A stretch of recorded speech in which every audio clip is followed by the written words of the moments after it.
पाकिस्तान से खबर आई है कि दाऊद इब्राहिम को किसी ने जहर दे दिया है। सवाल है कि आखिर वो कौन है जिसने दाऊद के घर में घुसकर उसे जहर दे दिया। क्या आदित्य धर बना रहे हैं धुरंधर 3? क्योंकि इस मूवी में एक जगह पर इसका रेफरेंस है जो आपने टोटली मिस किया होगा। एंड क्या आपको इसकी एंडिंग याद है? इसकी एंडिंग से हमें इतना बड़ा हिंट मिलता है जिससे धुरंधर 3 100% पॉसिबल है। इस मूवी में ऐसे ऐसे सटल चीजें हैं जो आपने जरूर मिस कर दी होंगी, क्योंकि धुरंधर 2 में सिर्फ यही नहीं है, पाकिस्तान की पॉलिटिक्स और इंडियन हिस्ट्री के कुछ ऐसे डार्क सीक्रेट्स धुरंधर 2 में दिखाए गए हैं। एंड क्या आपने नोटिस किया, धुरंधर 1 में ही पता लग गया था कि जमील एक इंडियन एजेंट है। एंड ये सब कुछ और कई ऐसी डिटेल्स जो आपने मिस कर दी होंगी, मैं आपको बताऊंगा इस वीडियो में। तो आपने ये वाली क्लिप टीवी या मीम्स में जरूर देखी होगी, जिसमें एक मोटे आदमी को ऑन टीवी कोई पट से हेडशॉट दे देता है। मूवी में ये आतिफ का कैरेक्टर होता है, वो रियल लाइफ में और भी खतरनाक है और हम जानते हैं ये किससे इंस्पायर्ड है। ऑफ कोर्स ये सब बेस्ड था यूपी के गैंगस्टर और पॉलिटिशियन आतिक अहमद पे। ये इंडियन हिस्ट्री को वन ऑफ द सबसे बड़ा गैंगस्टर्स रहा है, जिसने किडनैपिंग, मर्डर जैसे हीनियस क्राइम्स किए। और जैसे मूवी में दिखाया गया वो एक पॉलिटिशियन भी था, which is quite carry crazy. I mean, अगर आपने ये मूवी देखी होगी तो आपको पता चलेगा कि कैसे इसी बंदे ने जसकीरत को बंदूक दी, फिर उसके बाद जस्सी हमजा बना, लियारी गैंग में घुसा, लियारी का किंग बना और एकदम टॉप पर पहुंच गया। उसे इन सब में 20 साल लग गए, पर ये बंदा अभी भी वही लेवल ऑफ पावर एंजॉय कर रहा है अंटिल एक देशभक्त सरकार पावर में आई और सारे क्रिमिनल्स का सफाया कर दिया। ऐसा इस मूवी में दिखाया गया है, पर रियल में क्या हुआ था ये मैं आपको बताता हूँ। तो नो डाउट आतिक एक बहुत ही बुरा इंसान था, जिसपे 160 से भी ज्यादा केसेस थे एंड उसे मूवी की तरह ही पुलिस कस्टडी में मारा गया। पर प्लॉट ट्विस्ट ये है कि जब आतिक के किलर्स से पूछा गया कि उन्होंने इसे क्यों मारा, तब आतिक के किलर्स ने कहा अपना नाम बनाने के लिए मारा था। पर आदित्य भाई ने दिखाया है कि कैसे हमजा नाम के एक स्पाई ने इंटेल भेजी एंड इसी तरह बहुत ही बारीकी से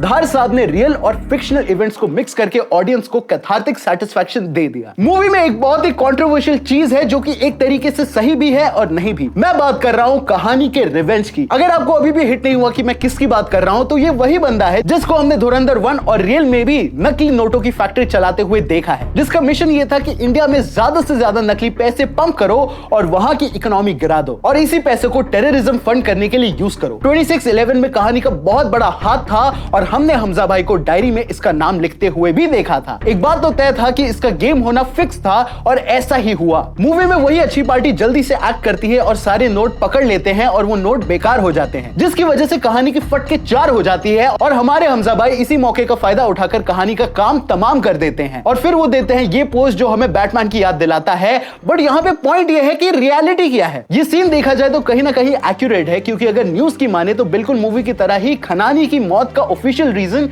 ही था। जहां बीजेपी गवर्नमेंट ने जब डीमोनेटाइजेशन इंप्लीमेंट किया, उसके कुछ दिनों बाद ही न्यूज आई कि खनानी ने सुसाइड कर लिया है। और ये सिर्फ कोई कोइंसिडेंस था या वही अननोन मैन का मैजिक, ये शायद हम गेस कर सकते हैं। मूवी में सिर्फ एनकाउंटर्स नहीं, कई सारी चीजें दिखाई गई हैं जो कि पिच परफेक्ट रियल थी। I mean, इसका सबसे बड़ा एग्जांपल है लियारी वॉर, जिसके क्लिप्स आप खुद YouTube पर देख सकते हो। आप क्लियरली देख सकते हो कि ये सारे सीन्स जो आप YouTube पे देखोगे ये मूवी से कितने ज्यादा मेल खाते हैं। एंड आदित्य धर ने इसको एकदम रियल रखा है। जैसे आपको वो फुटबॉल वाला सीन याद है ना, वो नहीं जहां पे हमजा अपने बच्चों के साथ खेलता है, बल्कि वो वाला जब उजैर बलोच अरशद पप्पू के सर के साथ खेलता है। जी हाँ, कुछ लोगों को लगा होगा कि इस मूवी में बस वायलेंस डालने के लिए डाला होगा, पर ऐसा बिल्कुल नहीं है। ये सब एक्चुअल न्यूज में हुआ था। न्यूज़पेपर्स, मीडिया सब ने इस इंसिडेंट को कवर किया था। एंड इवन संजय दत्त ने जिस तरीके से चौधरी असलम को निभाया है, रियल में भी चौधरी असलम ने लियारी गैंग वॉर में इतने सारे एनकाउंटर्स किए थे कि सड़कों पर लैंप से ज्यादा लाशें नजर आती थी। In short, Lyari gang war में दिखाए गए जितने भी इंसिडेंट्स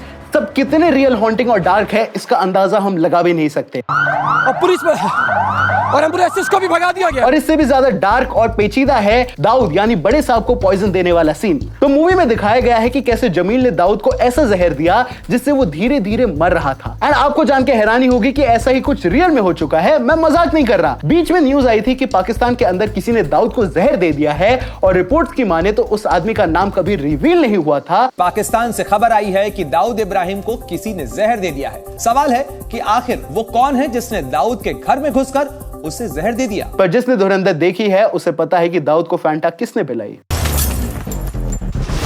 मूवी में एक और पीक डिटेलिंग है जब एंड में हमजा को आईएसआई पकड़ लेती है और अजय सन्याल हमजा को छुड़वा लेते हैं, बट हमजा के सारे क्राइम्स और चार्जेस उजैर पर लगवा देते हैं। एंड आपको एक मस्त बात बताऊं, ये सब भी सही में हुआ है। तो पहले तो उजैर को दुबई से उठा लिया जाता है, फिर बाद में वो जब जेल में सड़ रहा होता है तो उसपे ईरानियन और इंडियन स्पाई होने के चार्जेस लगा दिए जाते हैं। अरे this was so fucking funny भाई। वो पैदा भी पाकिस्तान में हुआ था और रहमान दकैत का कजन भी था। बड़ी बहुत अच्छी डिटेलिंग है जिस तरह से इस फैक्ट को आदित्य ने स्टोरी में यूज किया।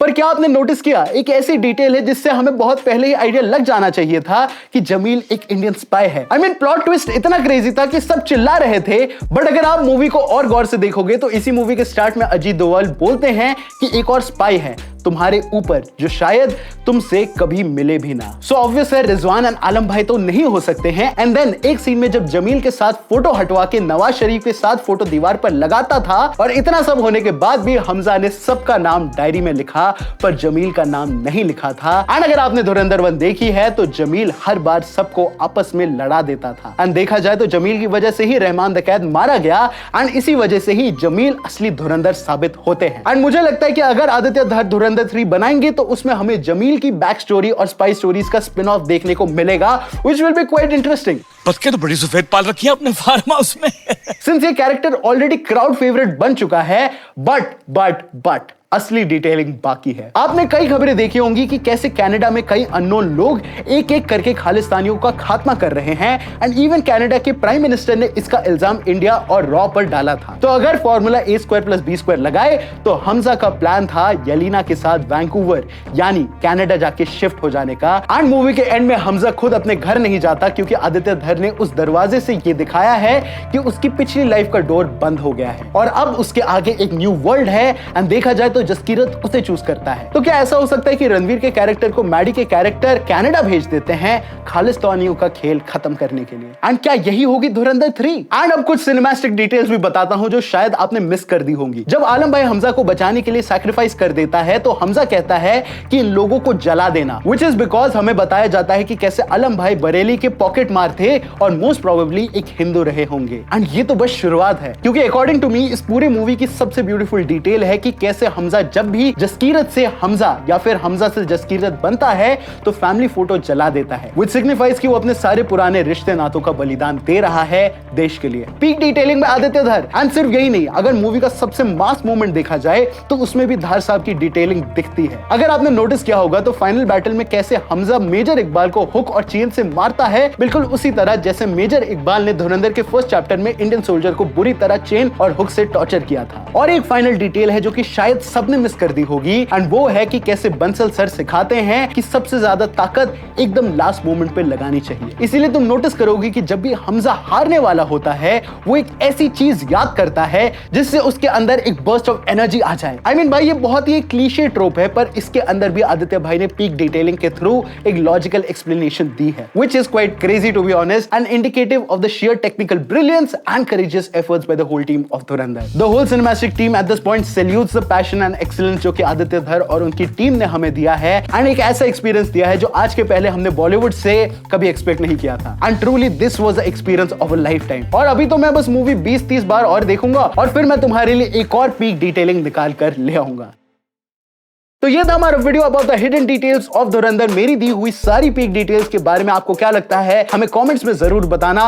एंड अगर कोई ऐसी डिटेलिंग है जो आपने नोटिस की हो तो कमेंट्स में वो भी हमें जरूर बताना, क्योंकि अगर इस वीडियो पे अच्छा रिस्पांस आया तो हम इस वीडियो का सेकंड पार्ट फिर से बनाएंगे, the peak detailing of Dhurandhar part 2 and part 1 also. And तब तक के लिए special thank you to the entire team of Cinematic, एनी सिराज एंड मी अरफान, क्योंकि मेरा नाम सिनेमैटिक नहीं है। And our awesome Cinematic team Jalaj, Rizwan, Zakir, Somesh, Adarin and मैं मिलूंगा आपसे अगले सिनेमा टॉपिक रिलेटेड वीडियो में, क्योंकि जहां सिनेमा है वहां सिनेमैटिक है। Bye bye. ऐसा हो नहीं सकता कि तेरी याद ना आए, बिना तेरे हो जाने मन कहीं दिल चैन ना पाए, कि ऐसा हो नहीं सकता।